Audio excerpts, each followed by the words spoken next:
2 நாளா தூக்கமே இல்லை. இப்போதான் அந்த செய்தி கேட்ட உடனே கொஞ்சம் நிம்மதியாக மூச்சு விட முடியுது.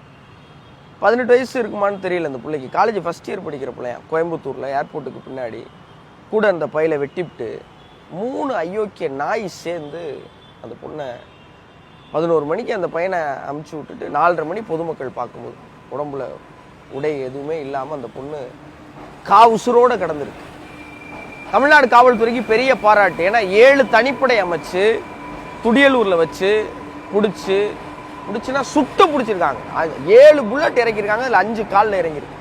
2 பரதேசிகளுக்கு 2 காலில் இறங்கியிருக்கு, 1 பரதேசிக்கு 1 கால். இப்போ காவல்துறை அவங்க பங்கு கொண்டு பண்ணிட்டாங்க. நான் என்ன சொல்கிறேன், அரசு மருத்துவமனையில் தான் சிகிச்சை நடக்குதான். மருத்துவர்கள் பங்கு கொண்டு பண்ணணும். அவங்க போய் சொல்லணும், தம்பிகளா உங்கள் காலில் வந்து தவறான இடத்துல புல்லட் இறங்கிருச்சு, உங்கள் காலை எடுத்தால் தான் நீங்கள் உயிர் பிழைக்க முடியும்னு சொல்லி 3 பேருக்கும் இடுப்பு கீழே எதுவுமே இருக்கக்கூடாது, மொத்தமாக எடுத்துடணும். எதுக்கு?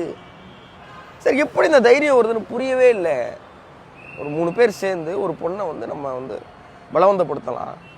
எப்படி இந்த தைரியம் யார் கொடுக்குறா? இவர்களுக்கு கொடுக்கப்படுற தண்டனை இருக்குல்ல, ஒரு பெரிய முன்னுதாரணமாக இருக்கு. இந்தியாவில் உலகத்திலே இந்த செய்தி கேள்விப்பட்ட இன்னொரு எந்த பரதேசிக்கும் நம்ம ஒரு பொண்ணுக்கிட்ட வந்து பலவந்தமாக நடந்துக்கலாங்கிற தைரியமே வரவே கூடாதுங்கிற அளவுக்கு ஒரு பனிஷ்மெண்ட் கொடுக்கணும். புதுசாக ஒரு சட்டம் ஏற்றுங்களேன். எப்படி 24 மணி நேரத்துக்குள்ளே பிடிச்சிட்டிங்களோ அப்படி குற்றம் நிரூபிக்கப்பட்ட அடுத்த 24 மணி நேரத்தில் தொங்க விட்டுருங்க சார். சாவு பயத்தை காட்டுங்க சார். யார் யாருக்கோ சாவு பயத்தை காட்டுறீங்க. இவங்கெல்லாம் உயிரோடு வந்து என்ன, இவங்களுக்கு ஜெயிலில் போட்டு சோத்த.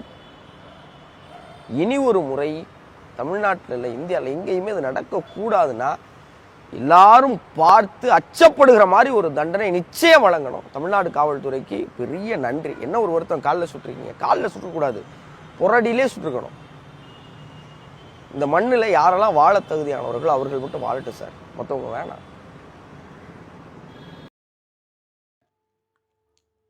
ரெண்டு நாளா தூக்கமே இல்லை. இப்பதான் அந்த செய்தியை கேட்ட உடனே கொஞ்சம் நிம்மதியா மூச்சு விட முடியுது. 18 வயசு இருக்குமான்னு தெரியல. காலேஜ் ஃபர்ஸ்ட் இயர் படிக்கிற பிள்ளை. கோயம்புத்தூர்ல ஏர்போர்ட்டுக்கு பின்னாடி கூட இருந்த பையலை வெட்டிப்புட்டு 3 அயோக்கிய நாய் சேர்ந்து அந்த பொண்ணை 11 மணிக்கு அந்த பையனை அனுப்பி விட்டு 4 மணிக்கு பொதுமக்கள் பார்க்கும்போது உடம்புல எதுவுமே இல்லாம கால் உசுரோட இருந்திருக்கு. தமிழ்நாடு காவல்துறைக்கு பெரிய பாராட்டு. ஏன்னா 7 தனிப்படை அமைச்சு துடியலூர்ல வச்சு சுட்டு பிடிச்சிருக்காங்க. 7 புல்லட் இறக்கிருக்காங்க. அதுல 5 கால்ல இறங்கியிருக்கு. 2 பரதேசிகளுக்கு 2 கால்ல இறங்கியிருக்கு, 1 பரதேசிக்கு 1 கால்ல இறங்கியிருக்கு. காவல்துறை அவங்க பங்குக்கு 1 பண்ணிட்டாங்க.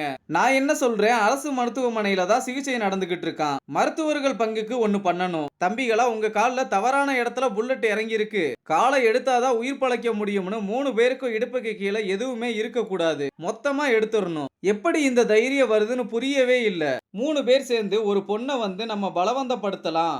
எப்படி இந்த தைரியம் யாரு கொடுக்குறா? இவங்களுக்கு கொடுக்கிற தண்டனை இருக்குல்ல, அது பெரிய முன்னுதாரணமா இருக்கணும். உலகத்திலேயே இந்த செய்தியை கேள்விப்படுற எந்த பரதேசியும் ஒரு பொண்ணு கிட்ட பலவந்தமா நடந்துக்கலான்ற தைரியம் வரவே கூடாது. அந்த அளவுக்கு ஒரு பெரிய தண்டனையா இருக்கணும். புதுசா ஒரு சட்டம் இயற்றுங்களேன். எப்படி 24 மணி நேரத்துக்குள்ள பிடிச்சிட்டீங்களோ அப்படி குற்றம் நிரூபிக்கப்பட்ட அடுத்த 24 மணி நேரத்துல தொங்க விட்டுருங்க சார். சாவு பயத்தை காட்டுங்க சார். யார் யாருக்கோ சாவு பயத்தை காட்டுறீங்க. இவங்கள ஜெயில போட்டு சோத்த போட்டு அதெல்லாம் வேணாம். இனி ஒரு முறை தமிழ்நாட்டுல இந்தியாவில் இது நடக்க கூடாதுன்னா எல்லாரும் பார்த்து அச்சப்படுற மாதிரியான ஒரு தண்டனையை நிச்சயம் வழங்கணும். தமிழ்நாடு காவல்துறைக்கு பெரிய நன்றி. என்ன ஒண்ணு, காலில் சுட்டிருக்கீங்க. காலில் சுட்டிருக்க கூடாது, புடனிலே சுட்டிருக்கணும். இந்த மண்ணுல யாரெல்லாம் வாழ தகுதியானவர்களோ அவர்கள் மட்டும் வாழ்ந்தா போதும், மற்றவங்க வேணவே வேணாம் என்று பிக் பாஸ் முத்துக்குமரன் பேசிய வீடியோவானது இணையத்தில் வைரலாகி வருகிறது.